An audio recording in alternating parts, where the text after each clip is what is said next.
Hello, I'm Anthony. Welcome to the Arturia CZ-V tutorial series.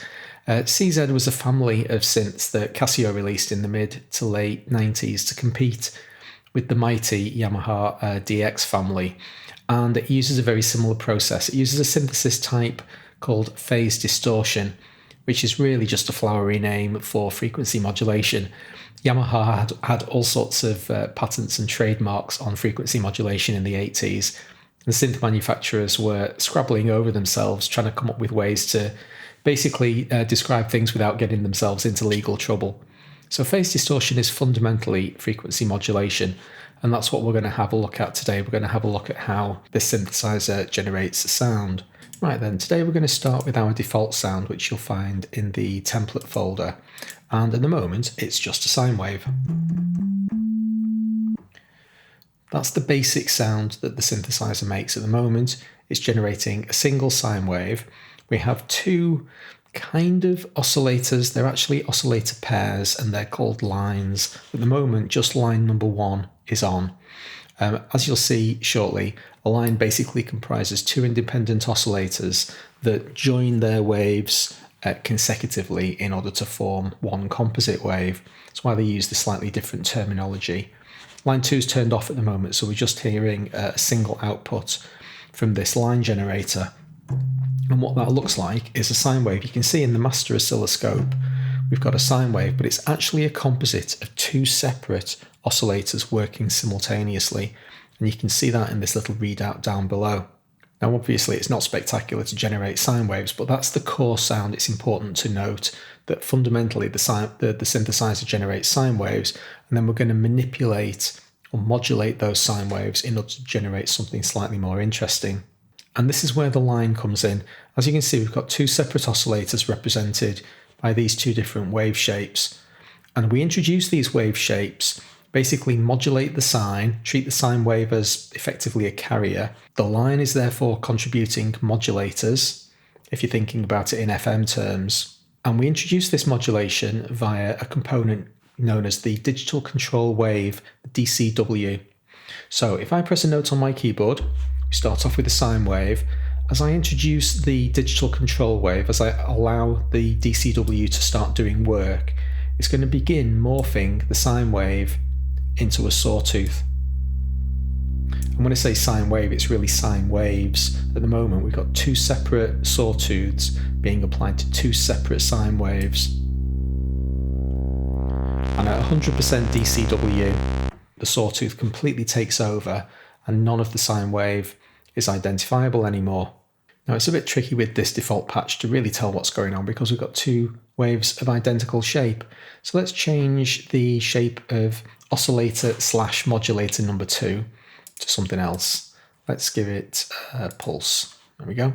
And you can see now very visually, very obviously, the two waves being added together to form one single composite wave. As a matter of interest, that is going to reduce the pitch of the overall tone by an octave.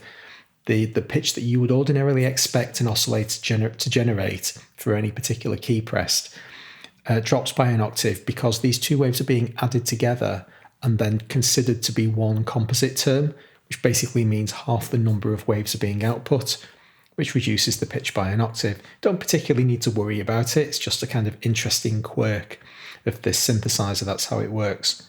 So now with our DCW still at 100%, this is the shape of the wave that's going to get output. Have a look at it in the oscilloscope. Let's have a bit of a play with the digital control wave now and see what we can do with these two shapes. Here we go. Pull the DCW down, and now you can see the pulse width of the secondary wave changing. Don't worry too much about the fact that you're expecting this pulse wave to have flat lines. The oscillators in this synthesizer are quite quirky, even though it's a digital synthesizer, obviously an emulation of a digital synthesizer. The waves have a very kind of analog look about it. That's why it sounds so nice and warm. The sounds coming out of this thing are really pretty good. As we pull the DCW down,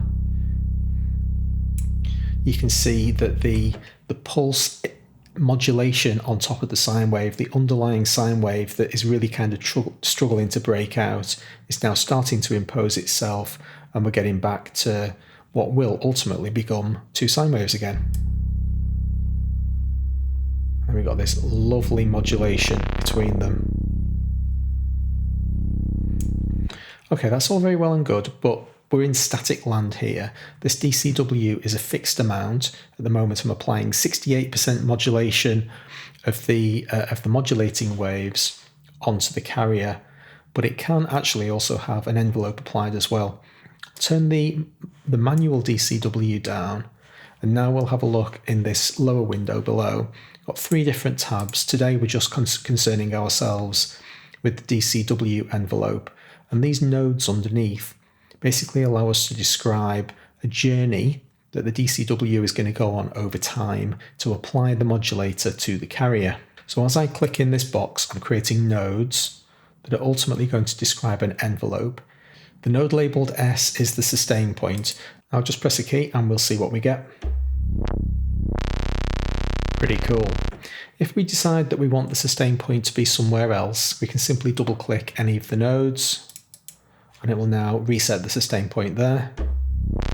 So everything after that, when I release the key, is going to be the release phase. This sound has minimal release on it, so we're not going to worry about that today.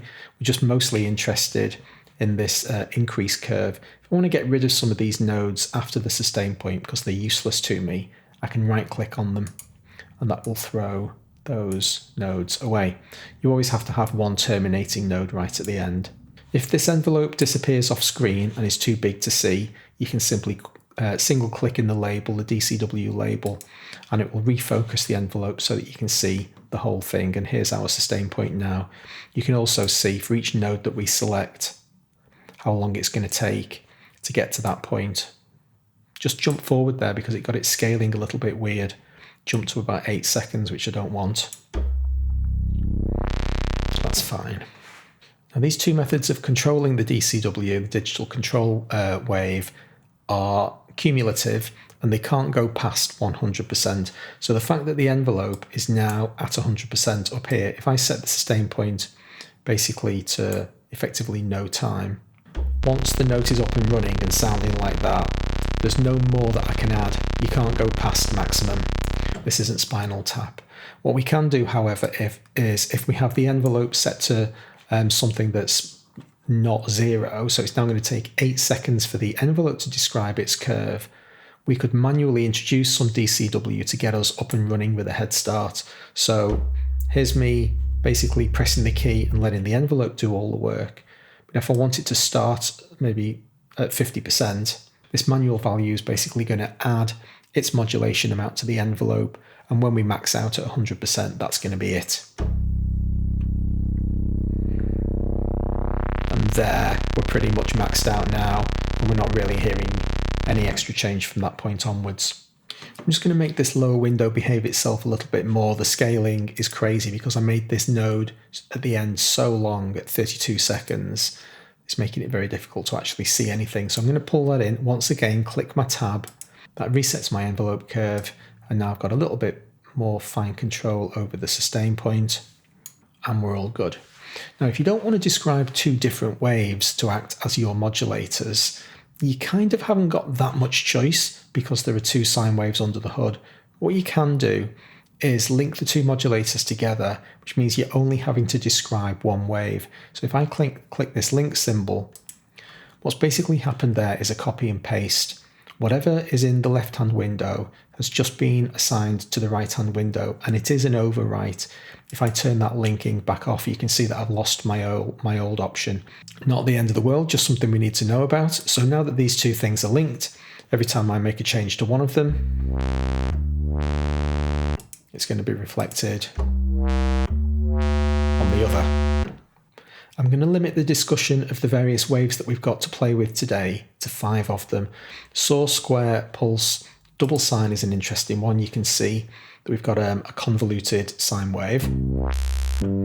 Gives a really interesting, you can see it in the oscilloscope as well, harmonic content. and a saw pulse, which is pretty self-explanatory, combination of those two waves. So they're what could be considered the more traditional single type waves. The others we'll reserve to a different discussion because the resonant options and the custom options are pretty hefty. I don't want to jump down that rabbit hole today.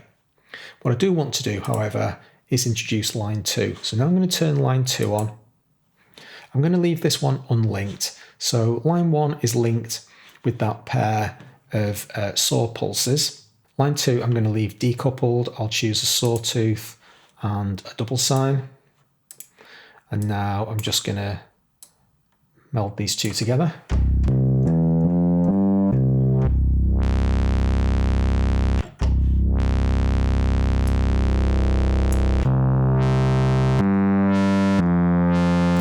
Line 2's coming in immediately because we don't have an envelope described for the DCW, so we're just getting the manual modulation that I'm applying from the knob.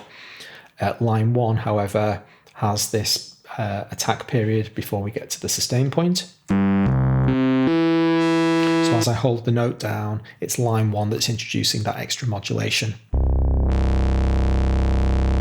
You always have to have at least one line on, but you don't have to have them both. So now that I've turned line 2 on, I can turn line 1 off. You'll note now though it won't let me turn line 2 off. I've got to have at least one on. If I want the richness of two separate lines in operation, but I don't want to have to define a new one, I can duplicate line 1. So if I turn this on, you can see we've got multiple different options over here. The moment I click the duplicate button, they're now identical, and you can see that it's basically a duplicate of line 1, but it is indicating that it's active. As soon as I turn it on, the duplicate function is disabled. So these are mutually exclusive features. All of the controls for line 1 in duplicate mode come from the left-hand pane, except for the mixture of levels. So a nice way to demonstrate this is to send some panning. And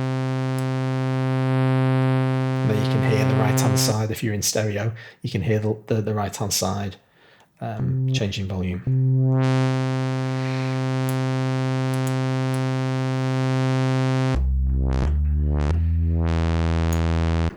I've also got the option to inherit the envelope settings from one line into another. Let's turn line 2 back on as an independent entity and now press this copy arrow.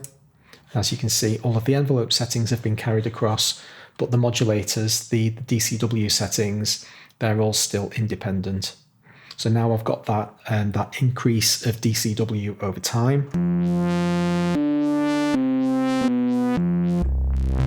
I've still got some pan, and that's sounding mighty fine.